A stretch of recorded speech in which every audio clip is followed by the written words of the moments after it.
भारत सरकार को सवालों के घेरे में खड़ा करने वाला जासूसी सॉफ्टवेयर पेगासस एक बार फिर चर्चा में है। कई देशों की राजनीति हिला चुके पेगासस स्पाईवेयर को इजरायली फर्म एनएसओ ग्रुप ने डेवलप किया है। महज एक दशक के अंदर ये सॉफ्टवेयर दुनिया का सबसे शक्तिशाली स्पाईवेयर बन गया है। चलिए जानते हैं कि आखिर क्या है पेगासस और इसकी शुरुआत कैसे हुई। पेगासस एंड्रॉइड या फिर iOS डिवाइस को निशाना बनाता है। ये महज एक व्हाट्सएप मिस्ड कॉल के जरिए आपके डिवाइस में एंट्री कर सकता है और फिर ये डिवाइस में मौजूद मैसेज से लेकर फोटो और वीडियो समेत सारा डेटा चुरा लेता है। या आपके फोन के माइक्रोफोन या फिर कैमरा के जरिए आपको रिकॉर्ड तक कर सकता है। इकोनॉमिक टाइम्स की रिपोर्ट के मुताबिक पेगासस के एक सिंगल लाइसेंस की कीमत 70 लाख रुपए तक हो सकती है। एनएसओ 10 डिवाइस में सेंध लगाने के लिए करीब 5 से 9 करोड़ रुपए चार्ज वसूलता है और साथ ही इसके इंस्टॉलेशन के लिए करीब 4 से 5 करोड़ रुपए के चार्ज लिए जाते हैं। खुफिया एजेंसियों के साथ काम कर चुकी और मिलिट्री ट्रेनिंग ले चुकी एनएसओ की टीम ने साल 2011 में ही पेगासस को डेवलप कर लिया था, लेकिन इसे बेच पाना आसान नहीं था। फिर एनएसओ के चेयरमैन के रूप में मेजर जनरल एविगडोर बैन गेल की एंट्री हुई।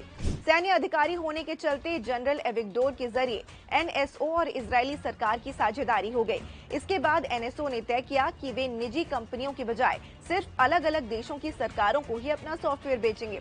पेगासस को सबसे पहले मेक्सिकन सरकार ने ड्रग माफियाओं के खिलाफ कार्रवाई के लिए इस्तेमाल किया था, लेकिन बाद में इसे विपक्षी नेताओं और कुछ पत्रकारों के खिलाफ भी इस्तेमाल किया जाने लगा।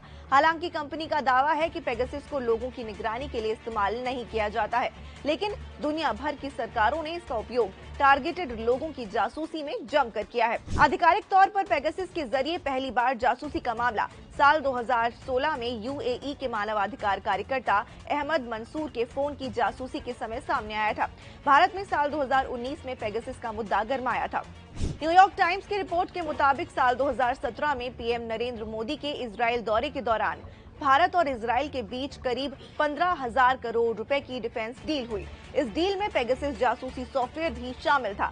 माना जाता है कि पेगासस के बदले में ही भारत ने जून 2019 में संयुक्त राष्ट्र आर्थिक और सामाजिक परिषद में इजरायल के पक्ष में फिलिस्तीन के खिलाफ वोट दिया था। ये पहली बार था जब भारत ने इजरायल फिलिस्तीन विवाद में किसी एक पक्ष में वोट दिया हो।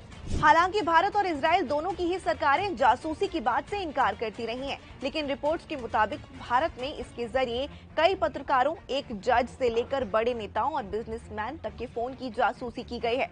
महज एक चिकन फार्म से शुरू हुई कंपनी आज दुनिया की कई सरकारों को हिला चुकी है।